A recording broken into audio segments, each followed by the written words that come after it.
Bueno, vamos a ver entonces hoy el epígrafe 2, la interpretación de las pendientes del modelo, ¿de acuerdo?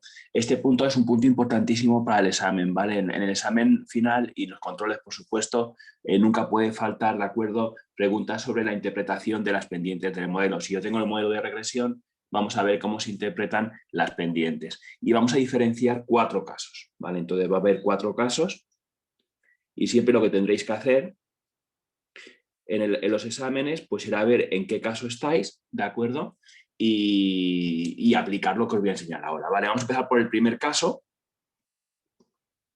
Vamos a poner caso 1.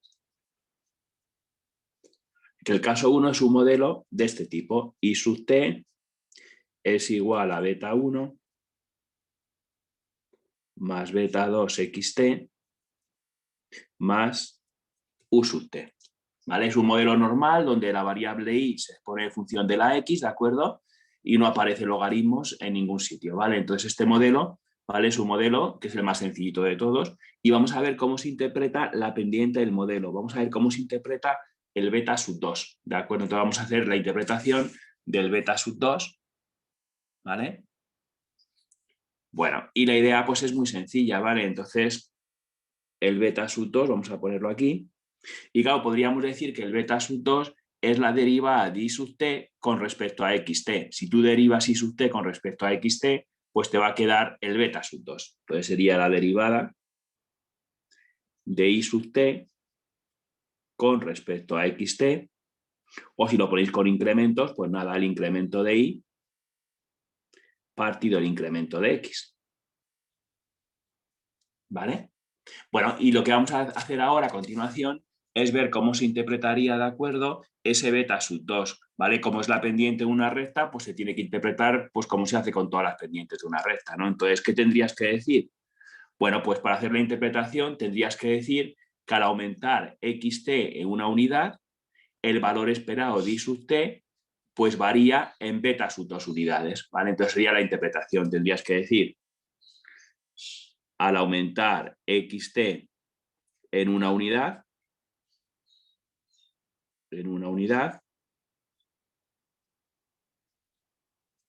¿vale? Al aumentar xt en una unidad, el valor esperado de i sub t,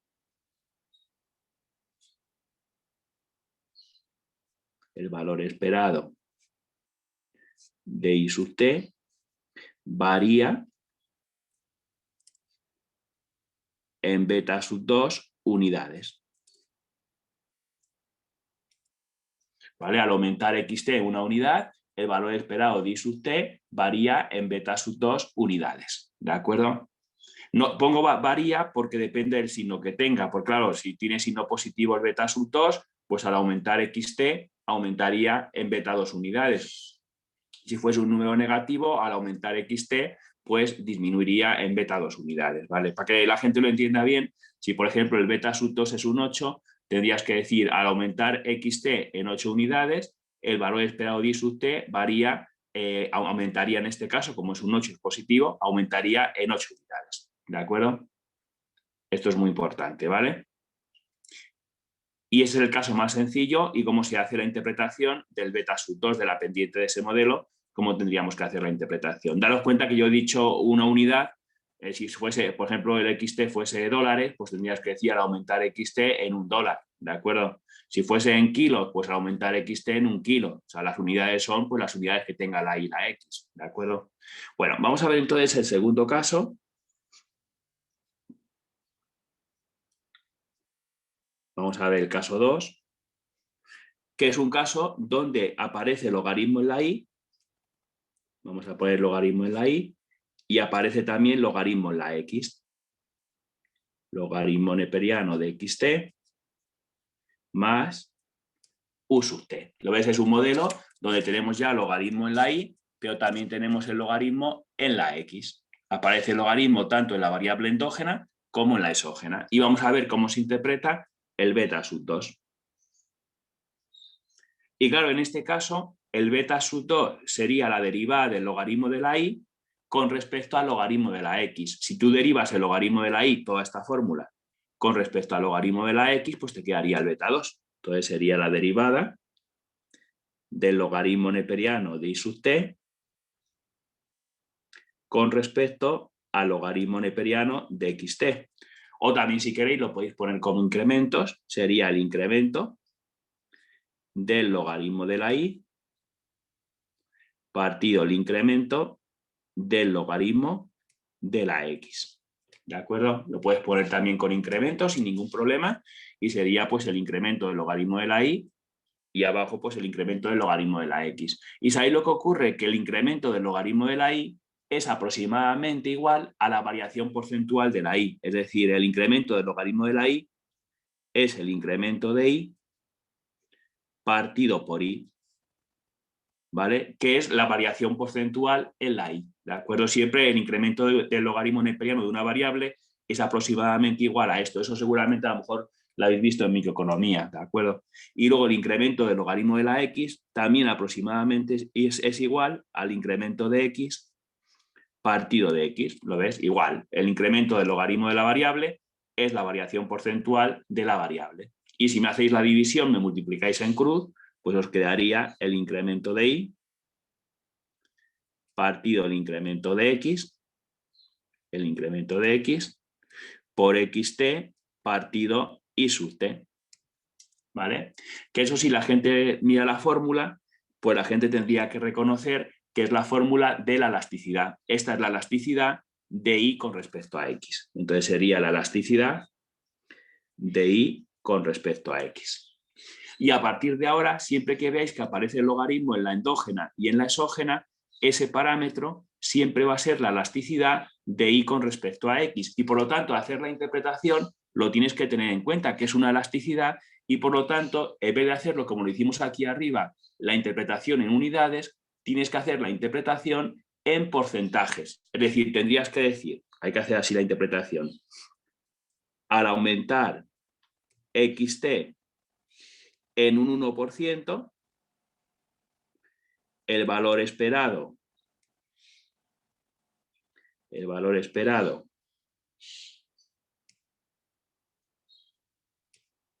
de I sub t varía, no digo ni aumenta ni disminuye, depende del sitio que tenga, ¿vale? Varía en beta sub 2%. Varía en beta sub 2%. ¿De acuerdo? O sea, si fuese, por ejemplo, como hicimos antes, aquí un 8, pues tendrías que decir, al aumentar xt un 1%, el valor esperado de I sub t aumenta en el 8%. Si fuese menos 8, pues tendrías que decir que disminuye en 8%. ¿Va bien? Entonces, tener mucho cuidado porque siempre que aparezca el logaritmo en los dos sitios, pues tienes que hacer la interpretación, pero en porcentaje. ¿De acuerdo? Entonces, mucho cuidado con eso, que este es un caso importantísimo. Y es el caso 2, que aparece el logaritmo tanto en la variable endógena como en la exógena. Y al hacer la interpretación, pues tienes que hacerlo siempre de esta forma. Como es una elasticidad, y claro, aquí aparecen variaciones porcentuales, pues tienes que decirlo en porcentaje. ¿De acuerdo? Bueno, vamos a ver el tercer caso. El caso 3. Vamos a ver el caso 3, ¿de acuerdo? Que el caso 3, pues, es una mezcla, es decir, aparece el logaritmo en la y, es el logaritmo de i sub t, es igual a beta 1 más beta 2 xt más u sub t. Lo veis, aparece el logaritmo en la y, pero no aparece el logaritmo en la x, ¿de acuerdo? De tal forma que, claro, el beta sub 2 sería la derivada del logaritmo de la y con respecto a la x. Si tú derivas el logaritmo de la y con respecto a la x, te quedaría el beta sub 2, lógicamente. ¿Va bien? O también, si queréis, podéis poner incrementos. Sería el incremento del logaritmo de la y partido el incremento de la x. Y como antes hicimos, el incremento del logaritmo de la y es aproximadamente igual a la variación porcentual en la y. Entonces sería el incremento de y partido por y partido el incremento de la x. ¿Lo ves? Donde ponga el incremento del logaritmo de la y, pues pones la variación porcentual, lógicamente, en la y, ¿vale? Pones la variación porcentual en la y. Y entonces, claro, ¿qué es lo que ocurre? Que al hacer la división, multiplicar en cruz, pues os va a quedar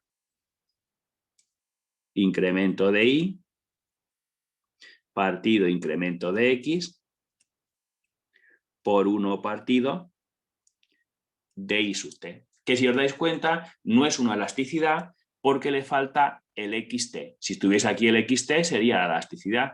Bueno, pues esto que tenéis aquí no llega a ser una elasticidad y se dice que es una semielasticidad. Entonces esto se dice que es una semielasticidad. ¿Vale? En este caso no llega a ser una elasticidad y entonces se dice que es una semielasticidad. Una semielasticidad. Y claro, al hacer la interpretación tenéis que tener, de acuerdo, muchísimo cuidado porque, claro, al hacer la interpretación, como la x no tiene logaritmo neperiano, es un incremento normal, tendrás que decir unidades. Y sin embargo, la y, como tiene logaritmo neperiano, es una variación porcentual, tendrás que decir porcentaje. Siempre donde aparezca logaritmo tienes que decir porcentaje y donde no aparezca logaritmo tienes que decir unidades. Tendrías que decir, por lo tanto, al interpretarlo, tendrías que decir, al aumentar xt en una unidad, al aumentar xt en una unidad, el valor esperado de y sub t, el valor esperado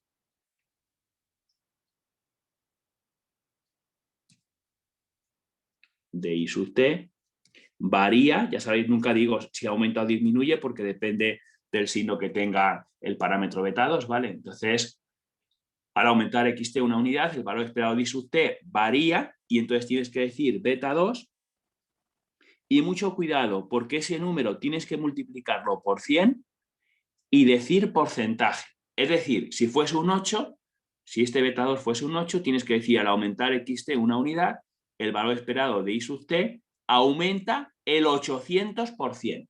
Tened mucho cuidado, porque en el caso 2, que tienes logaritmo en los dos sitios, ponías beta 2%, es decir, no hay que multiplicar por nada, ¿vale? Pero cuando sea este caso, al hacer la interpretación, mucho cuidado porque tienes que multiplicar por 100 y decir porcentaje.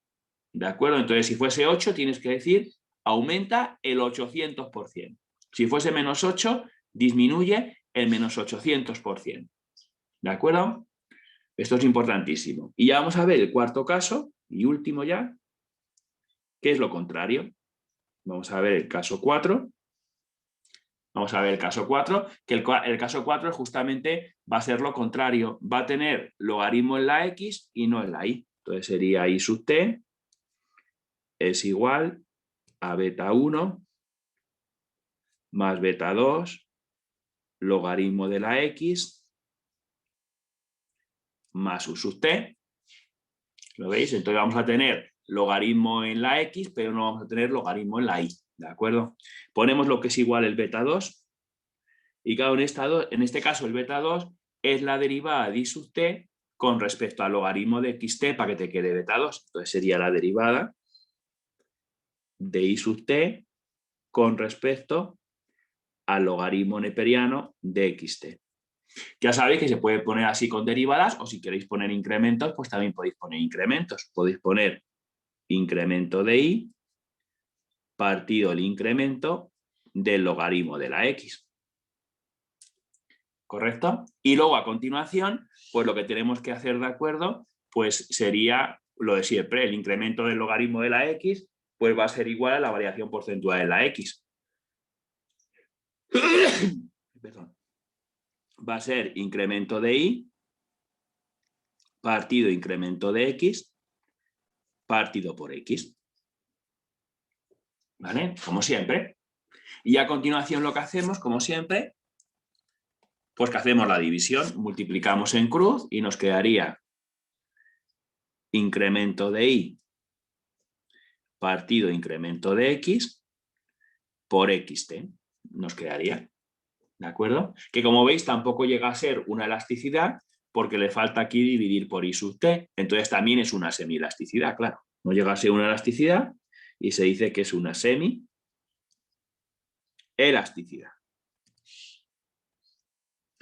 Y al hacer la interpretación, mucho cuidado, porque al interpretarlo tendrás que decir en la X porcentaje, porque tienes logaritmo neperiano, y en la Y tienes que decir unidades, porque no tenemos el logaritmo neperiano. ¿De acuerdo? Entonces tendrás que decir, al aumentar xt en un 1%, tienes que decir al aumentar xt en un 1%, el valor esperado de y sub t, el valor esperado de y sub t varía, ya sabéis que depende del signo que tenga, aumenta o disminuye, ¿no? Varía en beta 2 y mucho cuidado porque ahora la cifra, en vez de multiplicarla por 100, tienes que hacer lo contrario, tienes que dividirla por 100, el beta 2 tienes que multiplicarlo por 100 y como no tiene logaritmo neperiano, decir unidades. Unidades. Y así es como tienes que hacer la interpretación en este caso, ¿de acuerdo? Al aumentar xt en 1%, el valor esperado de y sub t varía en beta 2 partido por 100 unidades, es decir, si fuese, por ejemplo, el beta 2 un 8, al aumentar xt un 1%, el valor esperado de y sub t varía, es decir, como tiene signo positivo dirías aumenta, en 8 partido por 100 unidades, ¿de acuerdo? Y sería como tendríamos que hacer la interpretación, ¿vale? Y para terminar con la teoría de este epígrafe, ¿de acuerdo? Una cosa muy importante, si os dais cuenta, en el caso 2, el beta sub 2 es directamente la elasticidad, ¿de acuerdo? Sin embargo, en el caso 1, en el caso 3 y en el caso 4, el beta sub 2 no es la elasticidad, pero también se podría obtener la elasticidad haciendo una pequeña operación. Entonces, lo que os voy a enseñar yo ahora, ¿de acuerdo? Es cómo se podría calcular la elasticidad en el caso 1, en el 3 y en el 4 a partir del beta 2. Venga, pues entonces me lo ponéis ahí, me ponéis que a partir del beta 2,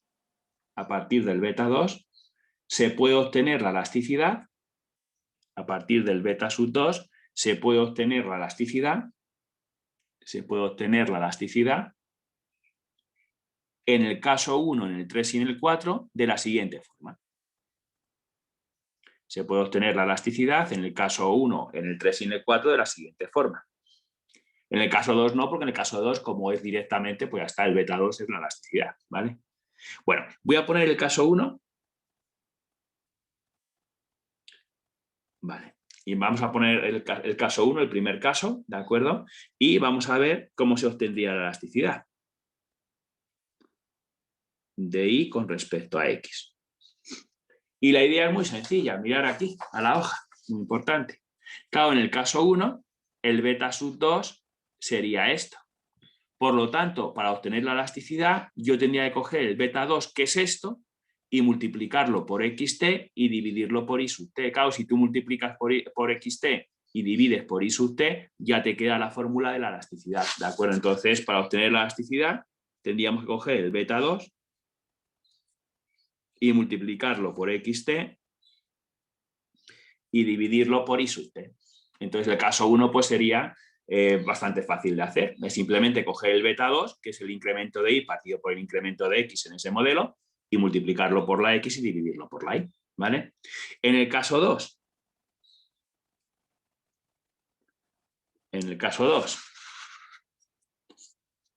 pues en el caso 2 vamos a ver cómo tendríamos la elasticidad. Pero en el caso 2, en el caso 3, porque el caso 2 ya hemos dicho que es directamente, no haría falta, bueno, no haría falta hacerlo, ¿vale? Como el beta 2 es directamente, no habría que hacer ninguna transformación. Caso 3. En el caso 3, pues mirar, en el caso 3, fijaros aquí arriba, caso 3, ¿vale? El beta sub 2 es esta fórmula. ¿Qué le falta a esta fórmula para ser la elasticidad? Pues multiplicar por xt. Si yo multiplico aquí por xt, ya te quedaría la fórmula de la elasticidad. Entonces simplemente sería hacer esto. Entonces sería simplemente la elasticidad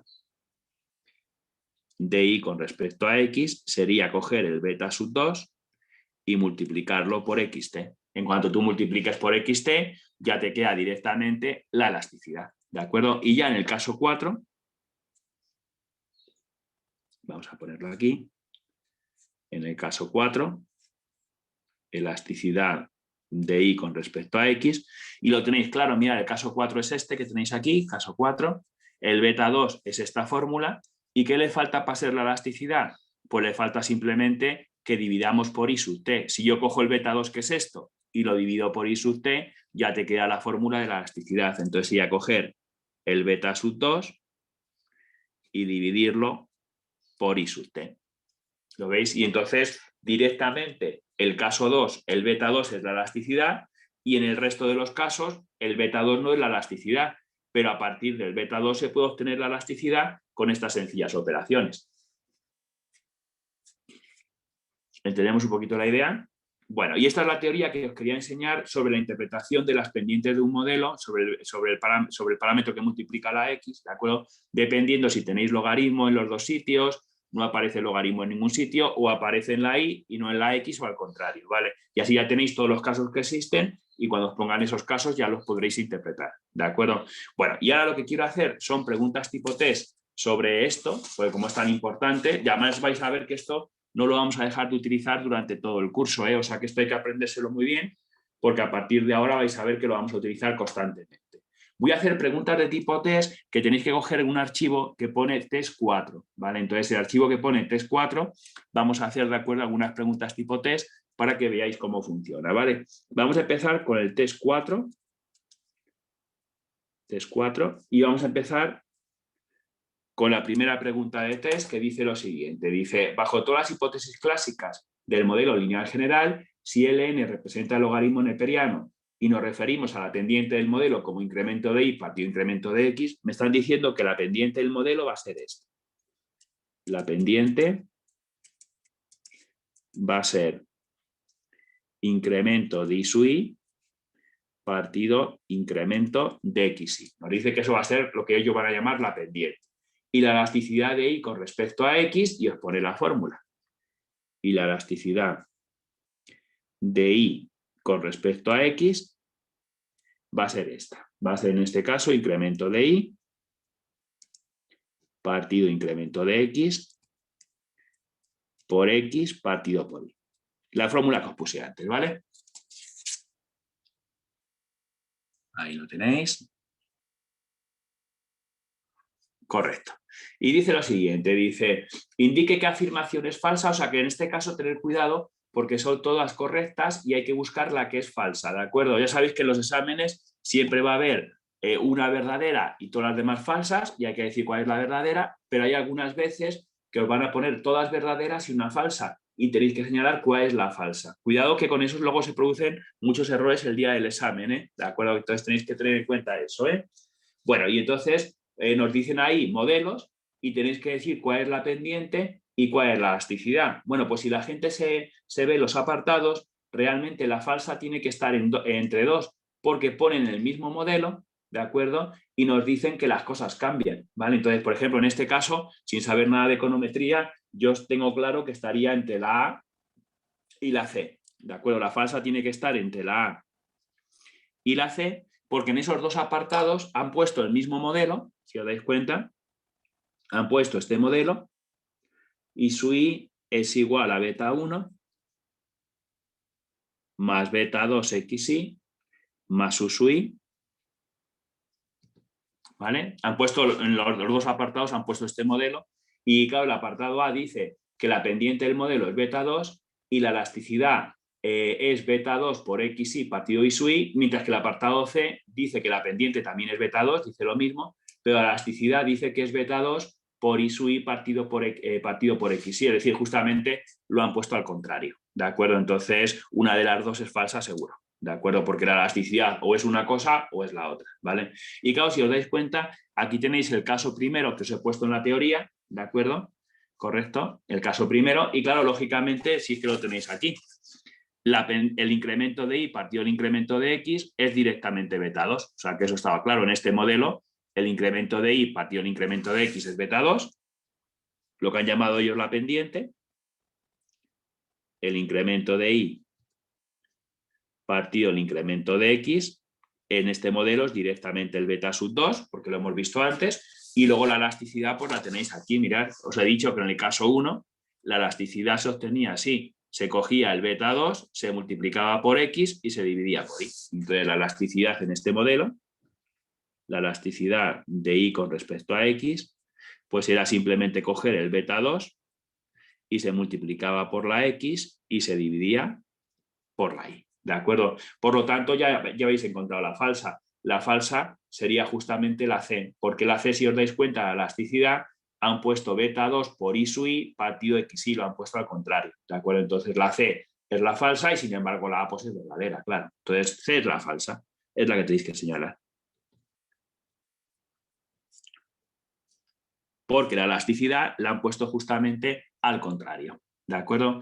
Si no os importa, también me gustaría haceros otro apartado más, o el apartado B o el apartado D, para que practiquéis un poquito más. Me da lo mismo, uno de ellos cualquiera, el que queráis vosotros, o bueno, como no podéis decir nada, lo voy a hacer yo, cualquiera de ellos, ¿vale? Para que la gente vea qué es lo que ocurre. Por ejemplo, vamos a hacer el apartado D. Vamos a hacer el apartado D. ¿Qué nos da este modelo? Nos dice que el logaritmo neperiano de I sub I es igual a beta 1 más beta 2 xi más u sub I. Vale, si os dais cuenta, este caso es el caso que tienes logaritmo en la I y no tienes logaritmo en la X. Estaríamos hablando de este caso 3. ¿Lo veis? Estaríamos hablando de este caso 3. Tienes logaritmo en la Y, pero no tienes logaritmo en la X. Y tenemos que decir lo mismo, cuál es la pendiente y cuál es la elasticidad. Mira, pues vamos a hacerlo entonces. Vamos a poner la pendiente. La pendiente, que es el incremento de Y, partido el incremento de la X. ¿Vale? Y entonces tendríamos que coger el beta sub 2 y atenderme aquí un segundito, mirad. En este caso, número 3, el beta sub 2 es esto de aquí. Claro, para que me quede el incremento de Y partido el incremento de X, tendríamos que quitar esta Y, pues tendrás que multiplicar por Y. Claro, si yo cojo el beta 2 en este modelo, que es esto, y lo multiplicas por Y, la Y se te va con la Y y te queda esto, que es lo que llaman ellos la pendiente. ¿De acuerdo? De tal forma que, claro, lo que habría que hacer es coger el beta 2 y multiplicarlo por la Y. ¿Correcto? ¿Lo veis aquí?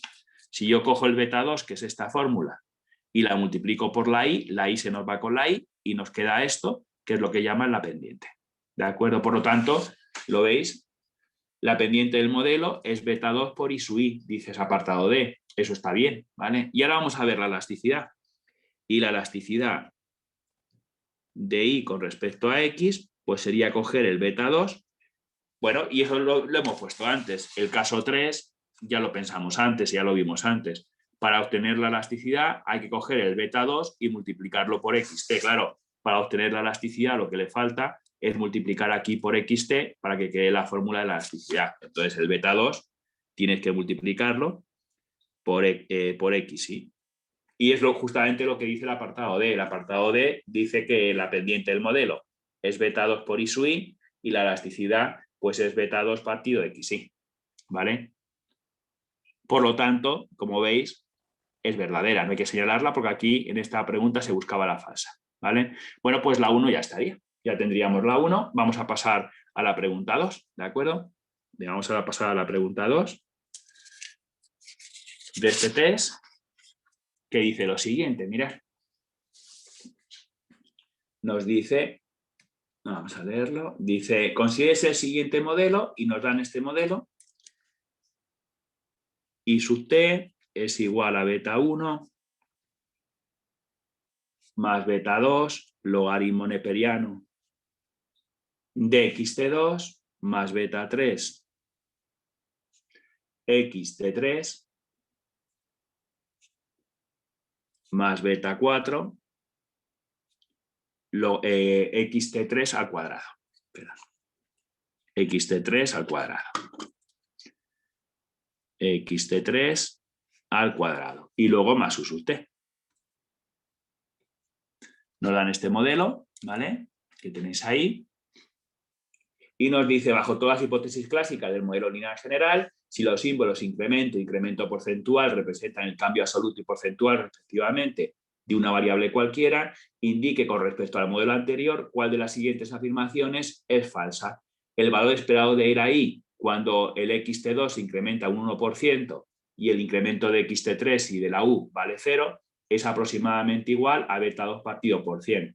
Luego tenéis una segunda afirmación que dice el valor esperado del incremento de la i cuando xt3 se incrementa una unidad y los dos incrementos valen 0, es aproximadamente igual a beta 3 más 2 beta 4 xt3, y luego si beta 4 es menor que 0 y sub t alcanza su valor máximo esperado con respecto a xt3, cuando xt3 es igual a esa fórmula, menos beta 3 partido 2 beta 4, ¿vale? Y nos dice, son falsas la 1 y la 2, son falsas la 1 y la 3, las tres afirmaciones son falsas, o son falsas las afirmaciones 2 y 3. Mira, pues entonces esto también es una pregunta típica de examen que hacen algunas veces, que os ponen varias afirmaciones y tenéis que decir cuáles son falsas y cuáles son verdaderas, y luego pues tienes que señalar cuál es la correcta, ¿vale? Mira, pues vamos a empezar entonces afirmación por afirmación. Vamos a empezar por la primera afirmación. Nos dice el valor esperado del incremento de la i cuando xt2 incrementa 1% y lo demás permanece constante, ceteris paribus, es aproximadamente igual a beta 2 partido por 100. Pero, pues entonces, si os dais cuenta, me están diciendo que tenemos que interpretar cuando tú aumentas el xt2 en cuánto se incrementa la i. Es decir, si os dais cuenta, si tú incrementas el xt2, el efecto sobre la i es el beta sub 2. Entonces, claro, lo que tenéis que hacer es interpretar aquí el beta sub 2. Claro, si os dais cuenta, no tenemos logaritmo en la i y sí tenemos logaritmo en el xt2. Estaríamos hablando del caso 4 de la teoría, ¿de acuerdo? Que no tenemos logaritmo en la i y sí tenemos, ¿de acuerdo?, logaritmo en la x, en este caso en la xt2. Por lo tanto, el beta sub 2 es una semielasticidad. Sería el caso 4 que hemos visto en la teoría, ¿de acuerdo?, que hemos puesto en la teoría, y al hacer la interpretación, pues, ¿qué tendrías que decir? Pues tendrías que decir que al aumentar xt2 en una unidad, como tiene logaritmo neperiano, hay que decir porcentaje. Al aumentar el xt2 tiene logaritmo neperiano, pues entonces en un 1%, el valor esperado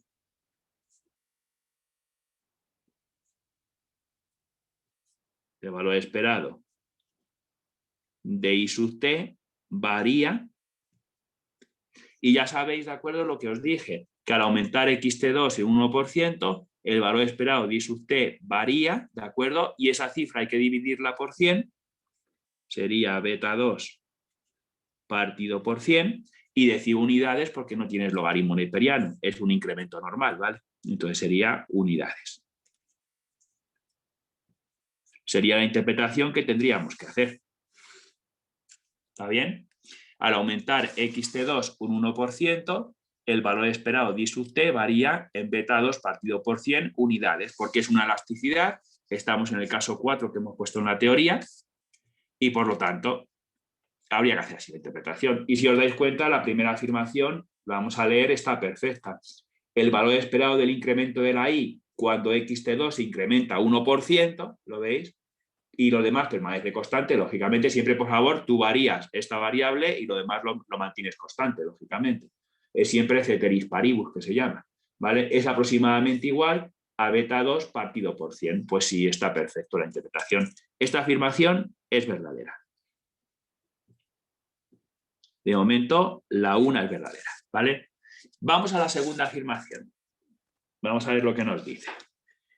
Y la segunda afirmación dice lo siguiente, dice: el valor esperado del incremento de la i cuando xt3 se incrementa una unidad y el incremento de xt2 y el incremento de la u vale 0 es aproximadamente igual a beta 3 más 2 beta 4 xt3. Claro, aquí lo que están haciendo es que están cambiando xt3 para ver cómo varía la i. Pero claro, este modelo tiene, fijaros, una cosa muy curiosa. Y es que si os fijáis aquí, veis que el xt3 aparece aquí, pero también aparece aquí elevado al cuadrado. Claro, si no apareciese este término, la interpretación no tendría ningún problema, porque el efecto de xt3 sobre la i sería el beta sub 3. Y además, como no tiene logaritmo neperiano, lo dirías todo en unidades. ¿Sabéis lo que os quiero decir? Pero claro, como aparece también aquí el xt3, aparece en dos sitios, Si tú cambias x de 3, va a cambiar aquí y va a cambiar aquí. Por lo tanto, va a afectar a la y en los dos sitios, ¿vale? Claro, siempre que os pase esto, para ver cuál sería el efecto al incrementar, al cambiar x de 3, pues tendrás que calcularlo, tendrás que derivar y sub t con respecto a x de 3. Entonces lo que tienes que hacer es una derivada.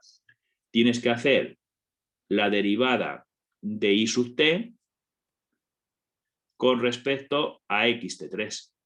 Claro, vas a ver cuál es el incremento de la y cuando incrementas el x de 3, ¿vale? Entonces lo que tienes que hacer es hacer la derivada parcial de y sub t con respecto a x de 3. Y por favor, nos vamos al modelo, veniros para acá, nos vamos al modelo, ¿correcto? Y vamos a derivar el y sub t, que es todo esto, con respecto a x de 3. Claro, si tú derivas con respecto a x de 3, aquí al derivar te queda 0, aquí te queda 0, aquí al derivar con respecto a x de 3 te queda beta 3, te va a quedar beta 3, se te va el x de 3, y luego aquí al derivar con respecto a x de 3, el 2 pasa multiplicando, y aquí te quedaría 2 menos 1, que sería 1, y aquí al derivar te quedaría 0 también, el u sub t, ¿vale? Entonces te va a quedar beta 3 más el 2 baja abajo, 2 beta 4, x de 3 elevado a 2 menos 1, que es 1, ¿vale? Entonces te va a quedar, por lo tanto, beta sub 3 más 2 beta 4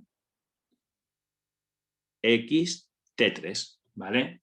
Es lo que nos quedaría. Y claro, esto es la interpretación que tendríamos que hacer. Tendríamos que decir, voy a ponerlo aquí, que al aumentar x t3 en una unidad,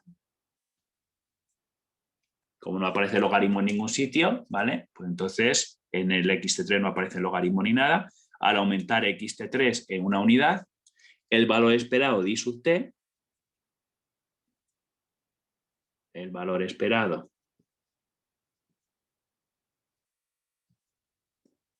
de y sub t, el valor esperado de y sub t varía en estas unidades, en beta sub 3 más 2 beta 4 por x de 3 unidades. Y así es la interpretación que tendríamos que hacer, ¿de acuerdo? Tendrías que decir, al aumentar x de 3 en una unidad, el valor esperado de y sub t varía en beta 3 más 2 beta 4 x de 3 unidades. Siempre, claro, ceteris paribus, suponiendo que el x de 2 y la u pues no varían, claro. Cambias el x de 3 sin que cambies el x de 2 y el u sub t, ¿vale? Siempre es ceteris paribus, ¿vale? Manteniendo lo demás constante. ¿Correcto? Y claro, si os dais cuenta, pues también está perfecto lo que dice el apartado 2. El valor esperado del incremento de la y cuando x de 3 se incrementa una unidad y el x de 2 y el u sub t no cambian, es aproximadamente igual a beta 3 más 2 beta 4 x de 3. Entonces está perfecto. La segunda afirmación también es verdadera. La segunda afirmación también es verdadera. ¿De acuerdo? La segunda afirmación también sería verdadera. Bien. Ya con esto me parece que la tercera no habría que hacerlo porque ya se sabría cuál es la correcta, pero bueno, la voy a hacer también para que practiquéis. Veo que si os dais cuenta dice el apartado A, son falsas la 1 y la 2, y las dos son verdaderas, esa no se podría señalar. Son falsas la 1 y la 3, ¿de acuerdo? No, la 1 es verdadera, la 3 no la hemos hecho, no sé, pero la 1 es verdadera, tampoco está bien. Luego la D, son falsas la 2 y la 3, pues la 2 es verdadera, tampoco estaría bien. La 3 no la he hecho, pero la 2 sí. Y luego, entonces, claro, ya por descarte tiene que ser correcta, las tres afirmaciones son ciertas. O sea, que ya realmente ya sabemos que la C es la verdadera, que es la que tenemos que señalar. ¿Va bien? Ya sabríamos que esa es la correcta, que es la que tendríamos que señalar y no había ningún tipo de problema. ¿Os dais cuenta? ¿Correcto? Muy bien, de todas formas, si no os importa, también voy a hacer la 3, aunque ya no haría falta hacerla, pero también voy a hacerla para que la gente practique y lo veáis también, ¿de acuerdo? Entonces, la 3 nos dice que si beta 4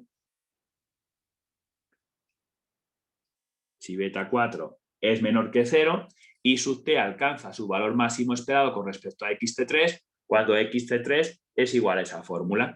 Y la idea pues va a ser muy sencilla. Lo que me están preguntando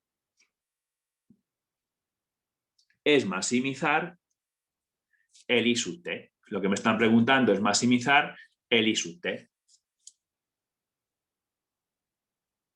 Y claro, para calcular un máximo, lo que se hace siempre es derivar con respecto a la variable, que es en este caso con respecto a xt3, y lo igualas a 0. ¿De acuerdo? Entonces, para maximizar una función, hay que derivar i sub t con respecto a xt3. Como quieres saber para qué valor de xt3 se maximiza i sub t, pues tendrás que derivar el i sub t con respecto al xt3. Esa derivada la acabo de hacer ahora mismo, ¿vale? O sea que no hace falta que la voy a copiar, la hemos hecho aquí arriba, en la segunda cuestión. Entonces la copio y entonces pongo beta 3 más 2 beta 4 por xt3 y lo igualamos a 0. ¿Vale? Entonces siempre para calcular un máximo se deriva y es igual a 0. Entonces lo que vamos a hacer es derivar, que le hemos hecho antes la derivada, y la vamos a igualar a 0. Y de aquí despejamos el xt3, porque me están diciendo para qué valor de xt3 se maximiza i sub t. Vale, pues entonces ya vamos a despejar de aquí. El beta 3 lo pasamos con signo positivo al otro lado. 2 beta 4 xt3 es igual a menos beta sub 3. ¿Lo ves? Lo pasamos con signo negativo al otro lado, ¿vale? Y ya pues el 2 beta 4 pues pasa dividiendo. Entonces nos quedaría que xt3 es menos beta 3 partido 2 beta 4. Aquí estaría. Únicamente lo que hacemos es despejar, muy sencillito, ¿vale? Despejamos y ya está. Pero ya sabéis que cuando tú calculas la primera derivada e igualas a 0, lo que sale aquí puede ser un máximo o puede ser un mínimo. Por lo tanto, tienes que ver las condiciones de segundo orden. Tienes que hacer la segunda derivada. Hay que volver a derivar una segunda vez con respecto a xt3. Entonces vamos a derivar dos veces. ¿Vale? Vamos a derivar dos veces con respecto a xt3 y vamos a ver qué signo tiene. ¿Vale? Claro, si me coges la primera derivada, que es esta, la veis aquí, y la vuelves a derivar con respecto a xt3, aquí al derivar con respecto a xt3 te queda 0 y aquí al derivar con respecto a xt3 te queda 2 beta 4. Te quedaría 2 beta 4. ¿Vale? Pero claro, como te ha dicho aquí la tercera afirmación que el beta 4 es negativo, entonces, como esto es menor que 0, 2 por un número negativo, pues queda negativo, te va a quedar menor que 0. Por lo tanto, la segunda derivada es negativa y por lo tanto es un máximo. Siempre que sea negativo, es máximo. ¿Vale? Y por lo tanto sí que es un máximo. Por lo tanto, la tercera afirmación está perfecta. Beta 4, si beta 4 es menor que 0, i sub t alcanza su valor máximo esperado con respecto a xt2 cuando el xt3 es igual a esta fórmula, menos beta 3 partido 2 beta 4. ¿Vale? Pues sí, está perfecto. Si os dais cuenta, está muy bien, es correcta y también es una afirmación que era verdadera, claro. Esta también era verdadera. Las tres eran verdaderas.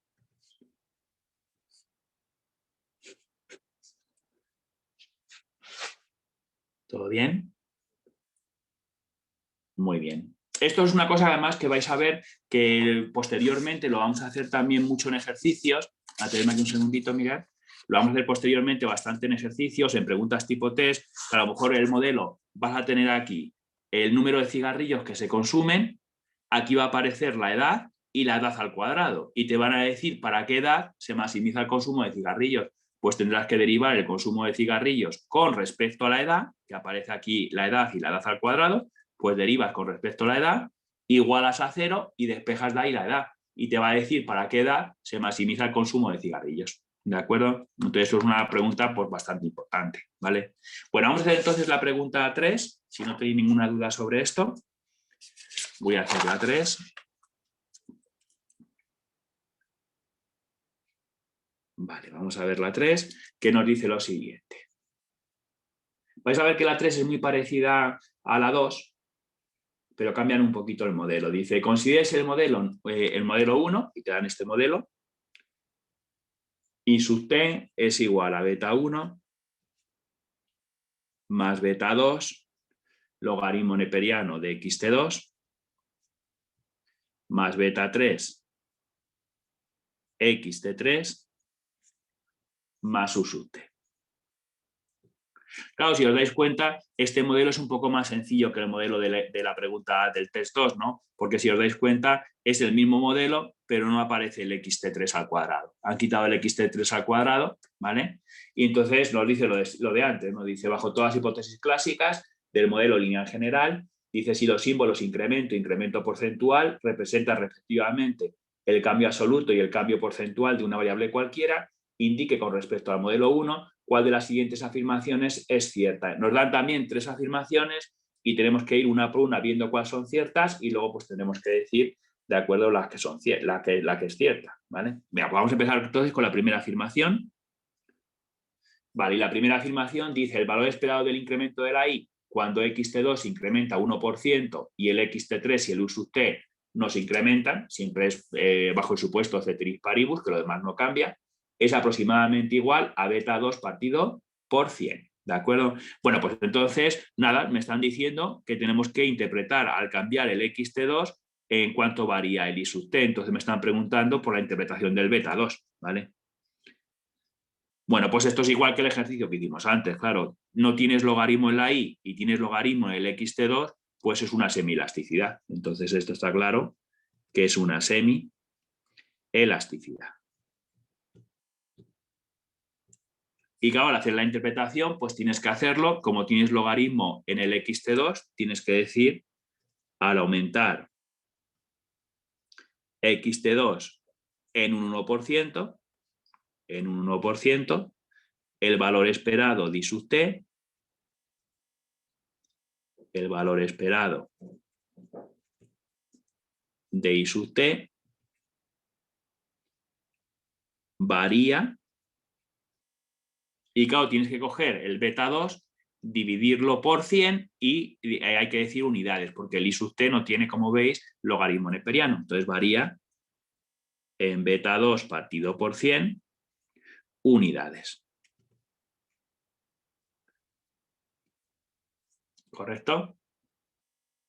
Y por lo tanto, la primera afirmación pues está realmente perfecta. Si lo leéis, pues es justamente lo que dice. Leerlo un poquito.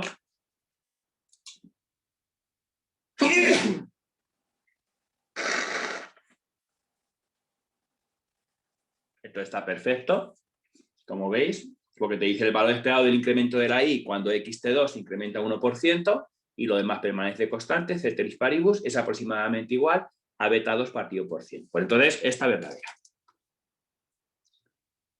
Verdadera. Que si os dais cuenta, si la gente se lee la tercera afirmación, dice lo mismo, dice el valor esperado del incremento de la i cuando xt2 incrementa 1%, ¿lo ves? Estaría bien hasta aquí, y lo demás permanece constante, es aproximadamente igual, y ahí ya lo pone mal, pone beta 1 más beta 2 partido por 100, entonces la 3 es falsa, porque me están diciendo que aquí en vez de poner beta 2 partido por 100, pues pone beta 1 más beta 2 partido por 100, no, ¿de acuerdo? Es beta 2 partido por 100, entonces esto hace a su vez que la tercera sea falsa. ¿Vale? Entonces ya también sabemos que la tercera es falsa porque te lo ponen mal, te ponen aquí beta 1 más beta 2 partido por 100 en vez de poner beta 2 partido por 100, ¿vale? Y ya la segunda afirmación, vamos a ver la segunda afirmación, que es la que me quedaría. La segunda afirmación nos dice el valor esperado del incremento de la i cuando xt3 se incrementa una unidad y lo demás permanece constante, el incremento de xt2 y el incremento de la u vale 0, es aproximadamente igual a beta 3. Claro, en esta segunda afirmación lo que están haciendo es cambiando el xt3.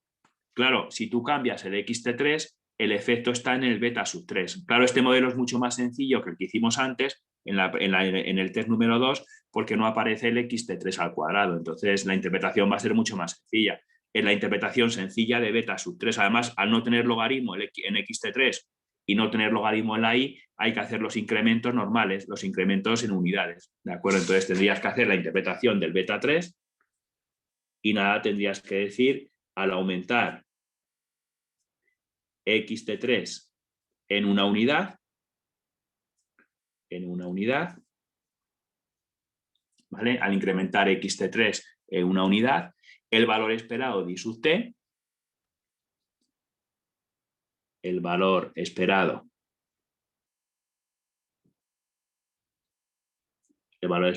de i sub t varía en beta 3 unidades. Como no tienes logaritmo tampoco en la i, pues tienes que decir que varía en beta sub 3 unidades. Claro, son incrementos normales, son incrementos no porcentuales, son incrementos normales, ¿de acuerdo? Y esta es la interpretación que tendríamos que hacer, ¿vale? Por eso, claro, si te das cuenta, la segunda pues es verdadera. Dice que es aproximadamente igual a beta sub 3 el incremento, ¿no? Pues entonces está perfecto. ¿Lo veis? Entonces, en este caso está perfecto todo. ¿Vale? Entonces esta es verdadera.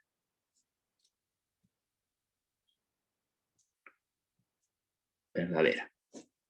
Y entonces, pues tienes verdaderas, pues la 1 y la 2. Pues entonces hay que señalar la que dice que son ciertas, la 1 y la 2, pues el apartado A. El apartado A es el verdadero, que es el que tenemos que señalar. ¿Va bien? Entonces el apartado A sería el verdadero y es el que tenemos que señalar, sin ningún problema. ¿Todo bien? Bueno, vamos a hacer entonces la siguiente pregunta. Vamos a hacer ahora la pregunta 4. La pregunta 4, que dice lo siguiente, dice, bajo todas las hipótesis clásicas del modelo lineal general, si los símbolos incremento e incremento porcentual representan los cambios absolutos y porcentuales respectivamente de una variable cualquiera y Ln representa el logaritmo neperiano, indique que la afirmación es falsa. Son todas correctas y la falsa es la que tenemos que señalar, ¿de acuerdo? Entonces nos ponen modelos y tenemos que ver dónde está bien puesto pues la interpretación. Bueno, entonces habría que ver cada apartado y tendríamos que ir viendo si está bien o no. Seguramente nos pondrán en cada apartado pues, uno de los casos que hemos visto en la teoría y tenemos que ver la interpretación. Empezamos por el apartado A, que en el apartado A nos ponen este modelo y su i es igual a beta 1 más beta 2 xi más u sub i. Vale, claro, aquí en el apartado A pues han puesto el modelo más sencillo, el primer caso que hemos puesto en la teoría, que no tienes logaritmo en ningún sitio. Por lo tanto, al hacer la interpretación del beta sub 2, como no tienes logaritmo en la x y no tienes logaritmo en la y, tendrías que decir, al incrementar xi en una unidad, sería un incremento normal, no un incremento porcentual, un incremento normal, al incrementar xi en una unidad, el valor esperado de i sub i, el valor esperado de i sub i varía, el valor esperado de i sub i varía, ¿vale? Varía. Y como no tienes logaritmo tampoco en la i, pues tienes que decir en beta sub 2 unidades. Unidades, ¿vale? Y claro, si os dais cuenta, leer el apartado A está mal, porque te dice que en el modelo tal, en este modelo, dice, el valor esperado del incremento de la i es aproximadamente igual a beta 1 más beta 2 cuando el xi se incrementa una unidad. No es beta 1 más beta 2, es beta 2 unidades. El valor esperado del incremento de la i sería beta 2 unidades. ¿De acuerdo? Entonces está fatal. Entonces esta es la falsa. Ya no hay que seguir más, porque esta es la que tenéis que señalar. Esta es la falsa, que era la que buscábamos, y ya está. Y ya hemos terminado. ¿De acuerdo? Las demás son correctas. Además, si la gente lo mira, pues pone los otros 3 casos. Y claro, pone las interpretaciones, incrementos porcentuales e incrementos normales, dependiendo si tiene logaritmo o no, y están perfectamente expresados. Entonces, si la gente lo mira, pues verá que no tiene ningún problema. ¿De acuerdo? Bueno, vamos a hacer, si queréis ya, la pregunta número 5. Vale, la pregunta número 5, que dice las preguntas 11 a 15, esto es una pregunta, la 5, que era de un ejercicio que tenía muchas preguntas tipo test, de la 11 a la 15 en un examen, ¿vale? Pero yo solamente voy a hacer la 5, que es la que se refiere a la interpretación. Y nos dice, se refiere al siguiente enunciado, dice la tabla 1 contiene los resultados de la estimación por MCO de un modelo de regresión lineal múltiple del siguiente tipo, y entonces aparece ahí el logaritmo neperiano, voy a copiarlo yo aquí, el logaritmo neperiano de las ventas es igual a beta 1 más beta 2, el logaritmo neperiano del gasto en publicidad más beta 3 por el logaritmo neperiano del precio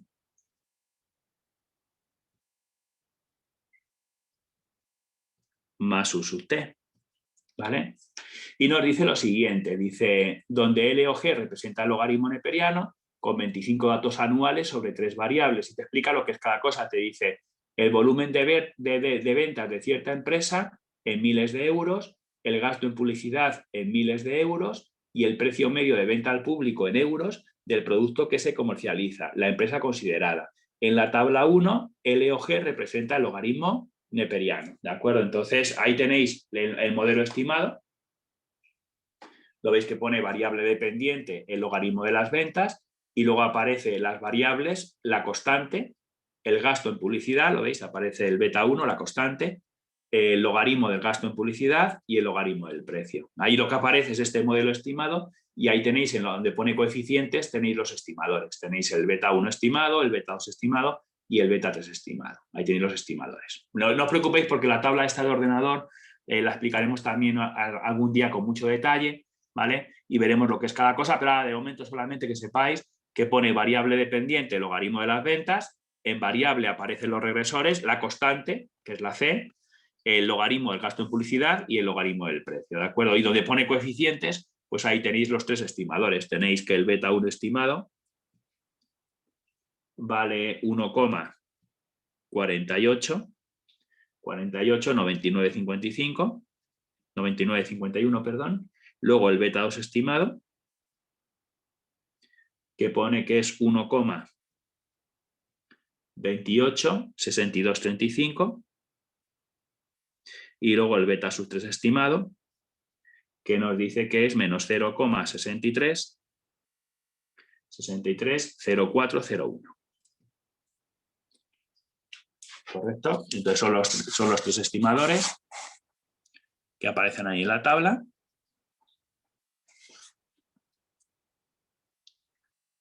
Muy bien. Y lo que nos dice lo siguiente, dice la pregunta esta, indique cuál de las siguientes afirmaciones es cierta, redondeando los resultados de la tabla a 2 decimales. Y dice un aumento porcentual aproximado en las ventas con respecto a una reducción de un euro en el precio es igual a un 63,04%. La reducción porcentual aproximada de las ventas con respecto a un aumento de 1% en el precio es igual al 0,63%. La variación absoluta aproximada de las ventas con respecto a un aumento del 1% en el gasto de publicidad es igual a 1.286,24 euros y la variación porcentual aproximada de las ventas con respecto a una variación absoluta de 1.000 euros en el gasto en publicidad es igual a 128,62%.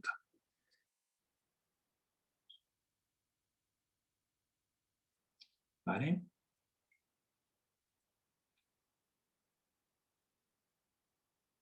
Vale, pues lo leéis un poquito.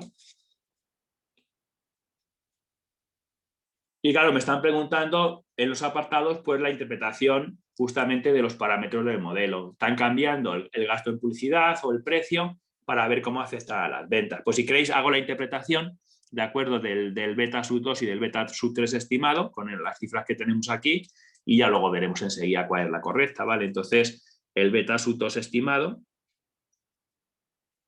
vale en este caso 1,28 62,35. Vale, y voy a hacer la interpretación. Bueno, si os dais cuenta, voy a interpretar el beta sub 2. Claro, si os dais cuenta, ¿vale? Tenemos logaritmo en el gasto en publicidad y tenemos también el logaritmo en las ventas. Es decir, el beta sub 2 sería directamente la elasticidad de las ventas con respecto al gasto en publicidad. Entonces, el beta sub 2 es la elasticidad de las ventas con respecto al gasto en publicidad. ¿Vale? Entonces es directamente la elasticidad de las ventas con respecto al gasto en publicidad. Entonces tendrías que decir, al hacer la interpretación, tendrías que decir, al aumentar el gasto en publicidad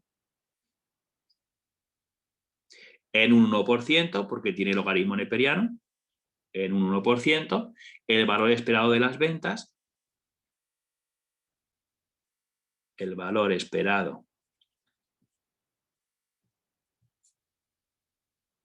de las ventas,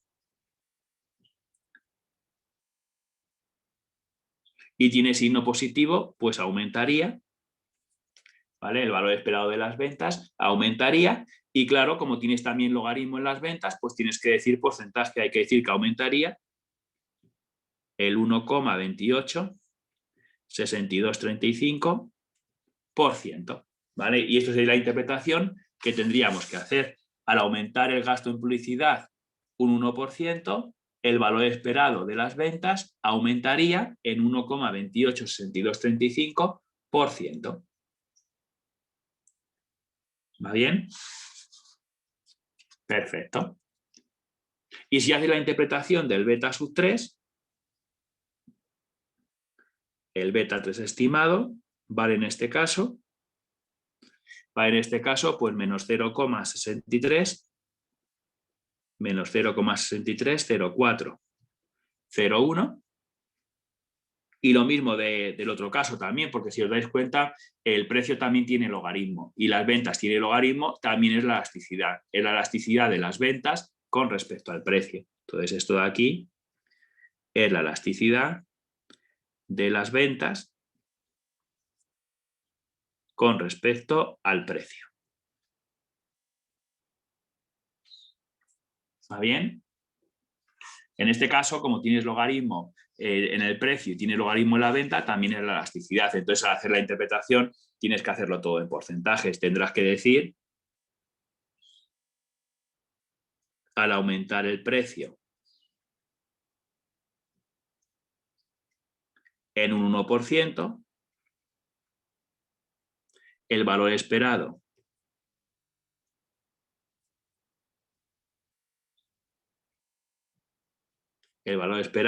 de las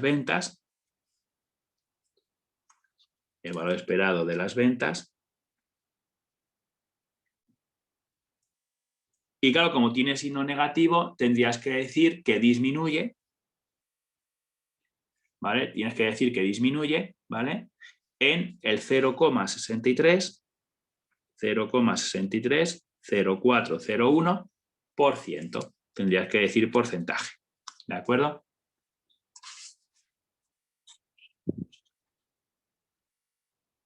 Al aumentar el precio en un 1%, el valor esperado de las ventas disminuye en 0,630401%. Perfecto. Y esa sería la interpretación pues, que tendríamos que hacer, lógicamente, ¿vale? En este caso, como tienes logaritmo en la X y en la Y, en ambos casos, pues tienes que hacer la interpretación de acuerdo como si fuese una elasticidad en porcentajes, en variación porcentual. Y claro, si la gente se pone a leerse los apartados ahora, pues verá enseguida cuál es la correcta, ¿de acuerdo? Entonces, si os dais cuenta, sí, pues si os dais cuenta, el B está perfecto. Dice, la reducción porcentual aproximada de las ventas con respecto a un aumento de 1% en el precio es del 0,63%. Claro, está perfecto. Al aumentar un 1% el precio, las ventas se reducen el 0,630401%, ¿vale? Entonces sería correcto, que sería en este caso correcto. 0,630401%, que lo han puesto con 2 décimas nada más, pone 0,63%, ¿vale? Entonces la B es la verdadera. La B es la verdadera, que es la que tenéis que señalar.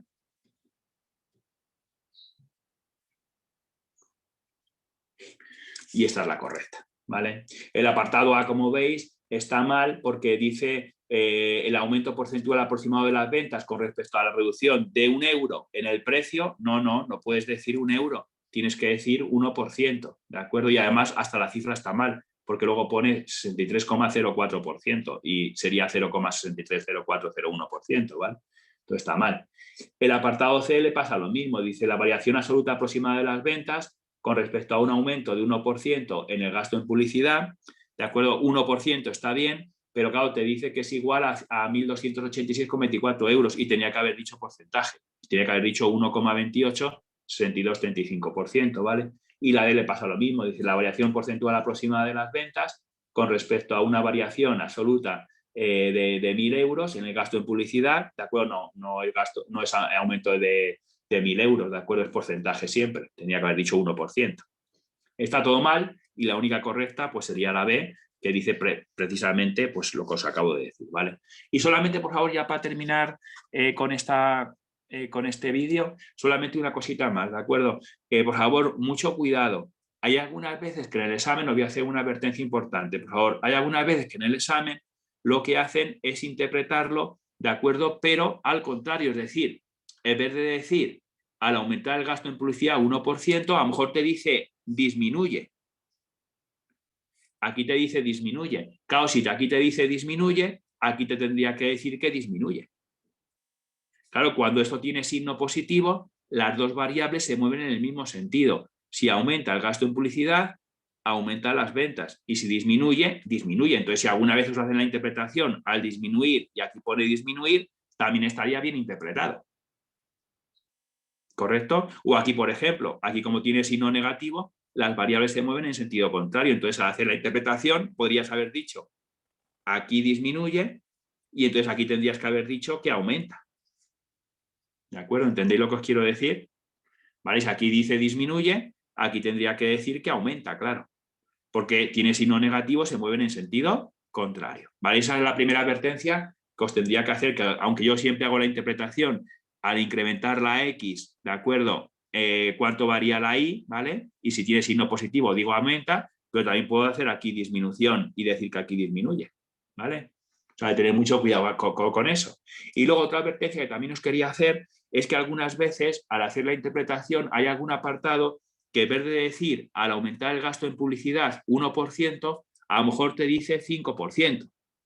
Claro, si aquí te dicen que aumenta el gasto en publicidad 5%, pues las ventas se incrementarían esta cifra multiplicada por 100. Entonces tendrías que multiplicar 5 por 1,28, 62,35 y sería porcentaje. ¿De acuerdo? Es decir, por ejemplo, en este caso, pues sería 5, voy a hacerlo, por 1,28, 62,35 y te queda, en este caso, del 6,43% aproximadamente. ¿De acuerdo? Entonces, tener mucho cuidado porque hay algunas veces que en vez de decir al aumentar el gasto en publicidad 1%, te dice 5% y te dice que esto aumenta el 6,43%. También estaría bien, lógicamente. Si en vez de decir 1 dicen 5, pues esta cifra tendrás que multiplicarla por 5 y tendrás que decir este porcentaje.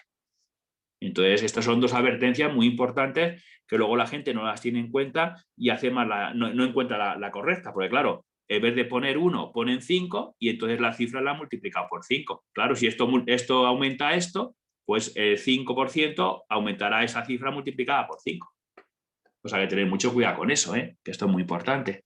Y aquí tenéis una clase que es importantísima para el examen, que no puede faltar nunca en ningún examen, que es cómo se interpreta las pendientes del modelo, ¿de acuerdo? Cómo se interpreta lo que multiplica las X, dependiendo si tenemos logaritmo en los dos sitios, no aparece logaritmo en ningún sitio, o aparece en la Y, no en la X, o al contrario, ¿vale? Entonces, esta clase, por favor, hay que mirarla con detenimiento, hacerse todas estas preguntas de exámenes tipo test que hemos hecho, ¿de acuerdo? Y no os preocupéis, que esto nunca lo vamos a dejar de utilizar, porque siempre que hagamos un ejercicio prácticamente, pues muchas veces nos van a preguntar que hagamos la interpretación, ¿de acuerdo? Pero pues entonces lo vamos a dejar aquí, el vídeo, y por favor a estudiarlo todo muy bien, que es importantísimo, ¿eh? Hay que tenerlo en cuenta que va a ser muy, muy importante, ¿vale? Venga, pues nada.